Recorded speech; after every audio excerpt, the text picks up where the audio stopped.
morning and welcome to Birmingham and Renewable UK's 35th annual conference and exhibition. Ladies and gentlemen, the next 18 months will be a series of battles for us. To prosper, we'll need a combination of knockout punches, fancy footwork and sheer, unrelating stamina. But no boxer steps into the ring unprepared. Preparation, finessing our arguments and making sure that we've done the work beforehand is absolutely crucial. We need to be able to demonstrate that we are cutting costs, that we are committed to engaging with communities on each and every project, and that we are able, in partnership with government, to create tens of thousands of jobs. We need the evidence to enable our punches to have weight, and we need to work with others, the public, with stakeholders, with government, to reinforce each other. Otherwise, we'll just end up punching weakly at the air whilst our opponents are landing knockout blows. So much for fighting talk. Our job as a national trade association is to protect and to promote your best interests. And sometimes that means I just have to give it to you straight. I have to tell you exactly how it is, and this is how it is. Over the next 18 months, every truth about our sector is going to be distorted and abused. Every piece of support we get is going to be scrutinised and criticised to the nth degree. Now, we can get through it, but we need to do it together, and we need to make sure that we're whiter than white, that we can show that we're an industry who gets the political agenda and is responding to it. And we need to give those who are defending us something to fight with. If we do that, we know the size of the prize. And the continued popular support and the battles we've won this year inside government show that we can still achieve that prize. Battles like securing the changes you needed to the energy bill, halving the volume of purely negative media coverage on wind, improving the constraint situation by better working with National Grid, and the fantastic work our onshore team did on the RO and planning reviews. Working together, we can continue the transformation of the UK into the renewables powerhouse that it promises to be.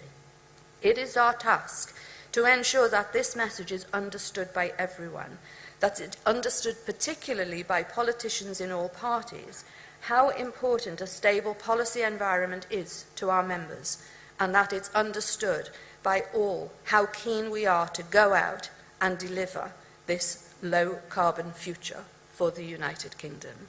Ladies and gentlemen, let's do it together. As Maria mentioned, the last few weeks have seen the national headlines dominated by energy, reflecting its political and commercial importance. First of all, National Grid announced in early October that margins between supply and demand of power are growing tighter. Serving to illustrate, renewables already play such an essential part in keeping the lights on. I think Maria gave you the statistics in terms of 5 megawatts generating continuously for 24 hours, with supply margins currently less than that level. So without renewables, the lights would not be on. Of course, we've also seen the big 6 energy companies announcing price rises. And we've also seen the government announce it had come to an agreement over the strike price for energy from Hinkley Point C. The public outcry over both the energy price rise and also the reaction to the level of nuclear strike price both serve to underline that the renewables industry must focus on affordability and competitiveness. And I know that the industry as a whole is working hard to bring down costs in both the supply chain and also explore ways of working more effectively. At ABB, we're using a significant level of our annual billion-dollar research and development investment to create the next generation of technologies for more efficient and smarter transmission and distribution grids. As patterns of supply and demand change, it's vital that we help the UK make the most of its existing infrastructure. The growth of renewables and smart grid technology mean that the UK's power grid is now being upgraded so that it continues to meet the population's needs long into the future. Innovations like FACTS, that's flexible alternating current transmission systems, mean that transmission operators can transmit more power over existing lines, in some cases avoiding the need to invest in major upgrades. ABB is at the forefront of FACTS, as well as the technologies for control and communication of the grid that will make the smart grid possible. Another example of technology is our latest PASS hybrid switchgear that enable a substation rated at 72 kV for offshore wind installation to be housed inside a turbine tower, saving the cost for a separate substation platform. Innovations in high voltage direct current HVDC technology also continue to move apace. This year saw the commissioning of EirGrid's 500 megawatt east-west interconnector based on ABB's HVDC Lite technology. It now enables effective transfer of power in either direction between the Irish and UK grids, opening the doors for Ireland to make the most of its wind and marine energy resources. And HVDC's capacity is growing fast. Only in August, ABB installed the Dolwyn Alpha platform in the North Sea, the world's most powerful offshore wind converter, serving the 800 megawatt Dolwyn 1 offshore wind farm. And this achievement was followed in September by the completion of the Thornton Bank project, also in the North Sea, this time using AC technology, where ABB helped integrate 325 megawatts of clean wind energy into the Belgian grid, delivering its work ahead of schedule. Another very exciting result of ABB's R&D programme is our game-changing HVDC circuit breaker, which was announced at the end of last year. Its significance really cannot be overstated. It removes a significant stumbling block in the development of large-scale HVDC grids, both onshore and offshore. These grids will enable interconnection and load balancing between power superhighways, integrating renewables and transporting bulk power across long distances with minimal losses. DC grids will enable sharing of resources like cables, lines, and converter stations to provide increased reliability and redundancy for the power networks cost effectively. But it's not just technology where ABB is investing. I was delighted to hear Maria also talk about people and jobs. And at ABB, we've got very active apprentice and graduate schemes working in the UK, aimed at producing the engineers of tomorrow to support the design, construction, operation and maintenance of large clean energy infrastructure projects. But I'd like to conclude by focusing on the more immediate future and some of the challenges that Maria's talked about, so specifically the quest for cost reductions in offshore wind.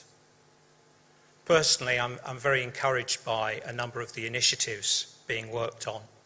My position on the government's offshore wind programme board has given me an insight into the opportunities for the UK to cement its leadership in offshore wind, as well as confirming that the government is committed to ensuring that the industry keeps its competitive edge.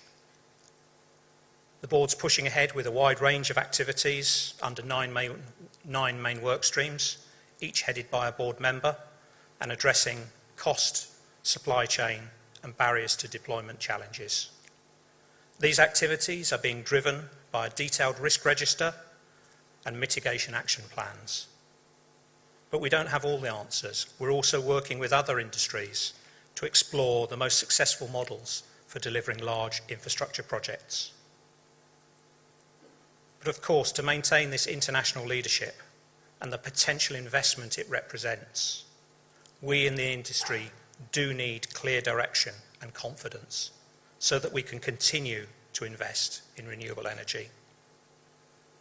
The Hinkley announcement must be followed by further long-term, stable commercial frameworks for clean renewable energy in order to produce a genuine pipeline of bankable projects to attract the necessary construction finance, support investment decisions for UK jobs, and also drive further technological and commercial innovation.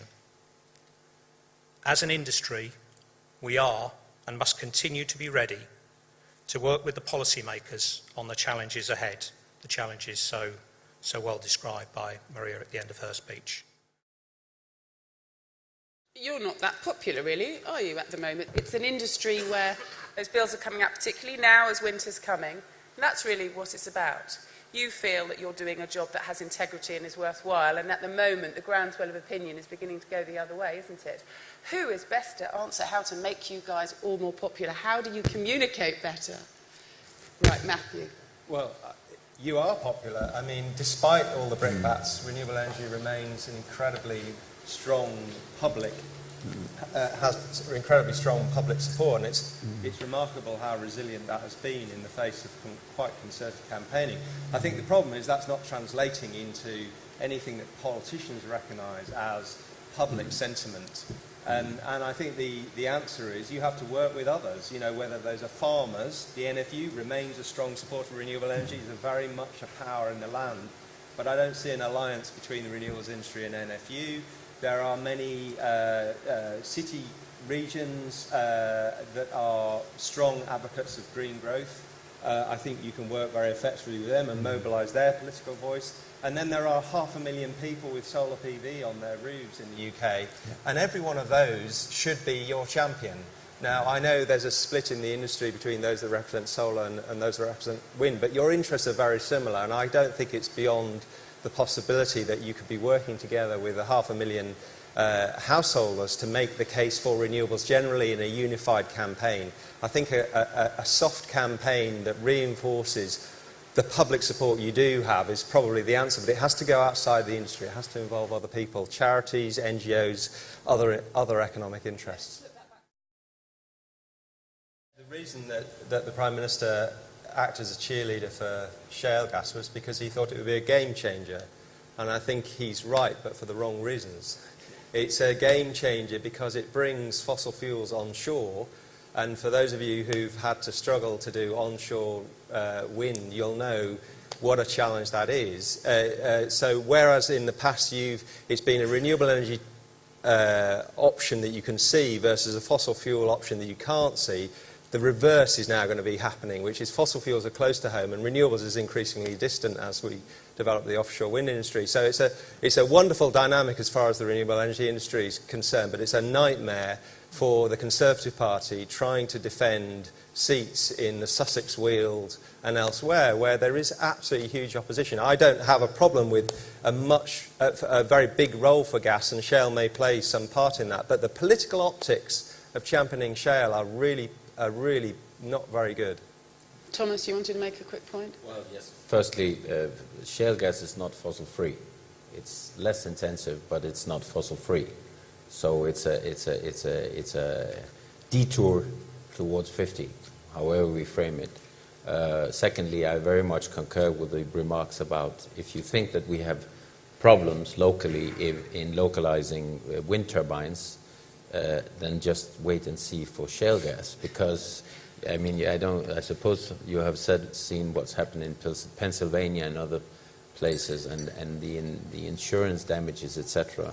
Now, I think there's one thing that we haven't touched upon, with your permission, Chair, and that is the what was raised by Maria in the beginning, namely that the way wind at the moment is framed, something that can only survive if it is paid by taxpayers' money or heavily subsidized. Why are we framed like that? For competition issues. We are now a bigger player. We used to be an exotic little brother, and now we are a substantial big industry providing a big market share, and therefore we are a competitor. And our competitors are now trying to frame us, and unfortunately quite successfully, as the industry that can only survive if it is heavily subsidized by taxpayers. And that brings me to one interesting observation about the new nuclear power plant that you are going to build here in the United Kingdom. I was attending a conference somewhere in Brussels, and I asked a representative of your government, who is insuring the plant? What's the cost of insuring it? Obviously, it's not insured because that's impossible. You can't. Well, who in the end is then going to bear that cost if the worst of the worst is happening? Society. Is that not a subsidy? Is that not a direct economic subsidy? I think it is. Nobody else can get that kind of business. On the top of that, you get a 40 to 60-year contract with a fixed price, whereby the public oblige itself to take your product for 40 years at a price that is indexed. I mean, in that way, I could also earn money. And if that is not a subsidy, then I don't know what it is. So I would like to say that we need, as an industry, to say, of course, there has to be an energy mix. Everybody has to be there. We can't provide the whole energy need by no means, but at a level playing field. So as long as you pay the real cost of your activity, fine. Because in that case, we would need no incentives, no subsidies. We would probably be the cheapest, at least one of the cheapest sources of energy if the real cost was internalized in coal, and in nuclear, and also in gas. Thank you. The UK is blessed with an enormous wind resource. That is just a fact. And not to say anything negative about your country, but I have difficulties in seeing where you have enormous, big, new industrial adventures here, as well as in the rest of Europe, in fact. Here we have an industry which actually does make sense in many ways. It is making us less dependent on regimes with which we have little in common, such as the Arab Gulf and Russia. It makes ourselves produce energy from British wind turbines in Britain or in Europe with wind from Britain, supplying electricity to Brits. I mean, and it is sustainable. It does not emit any CO2. Now, that industry, in my opinion, should be developed. And it does not happen by itself, as I think you indicated. There has to be a political will behind. As in all infrastructure projects, they don't happen by themselves. Look at the new nuclear power plant. I mean, that didn't happen by itself. It was political will. Same with wind. If you want to be independent, if you want to have this industry to grow, if you want to meet your 2050 ambition, you have to put something behind that will. You have to say, this is politically what we want. Okay, what does that mean? Well, in the case of Britain, I think you would benefit enormously of having a supergrid into Europe, because you could make a heck of a lot of money on that by exporting surplus electricity, and it could be an enormous industry here with that political will. And that is why I have such difficulty in understanding why people, instead of going that direct way, wants to go around nuclear, around shale gas before they go there. It's there. It's an adventure, but of course we have to want it. We have to want it politically. Now, of course, there are days when the wind doesn't blow. That's for sure, and that is why exactly I agree with our colleague from GE that we do need a variety of energy sources. That's just a given fact. But the amount of wealth that we today transfer to single individuals, it's a transfer of wealth that today's energy organization, from us to individuals in the Arab Gulf and in other places, without achieving a sustainability. It's not, doesn't, they are also finite, and it does not give us anything very much out in return. This out, you're saying? This has got to be sorted out, or it does. I think in a modern society with the infrastructure that we will need in the future, this has to be solved. This has to be solved, and policymakers can make, you know, detours here and there, but in the end they will be forced to, because we can't live in this, let's say, unsustainable organization that we've had for the last 50, 60 years in Europe. Grow.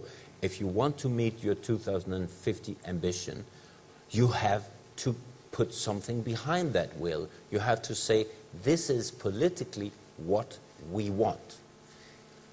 Okay, what does that mean? Well, in the case of Britain, I think you would benefit enormously of having a supergrid into Europe, because you could make a heck of a lot of money on that by exporting surplus electricity, and it could be an enormous industry here with that political will. And that is why I have such difficulty in understanding why people, instead of going that direct way, wants to go around nuclear, around shale gas before they go there. It's there. It's an adventure, but of course we have to want it. We have to want it politically.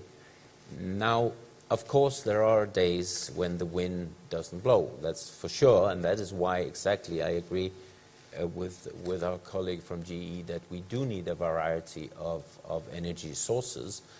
That's just a given fact. But the amount of wealth that we today transfer to single individuals, it's a transfer of wealth that today's energy organization, from us to individuals in the Arab Gulf and in other places, without achieving a sustainability. It's not, doesn't, they are also finite, and it does not give us anything very much out in return. This out, you're saying? This has got to be sorted out, or it does. I think in a modern society with the infrastructure that we will need in the future, this has to be solved. This has to be solved, and policymakers can make, you know, detours here and there, but in the end they will be forced to, because we can't live in this, let's say, unsustainable organization that we've had for the last 50, 60 years in Europe.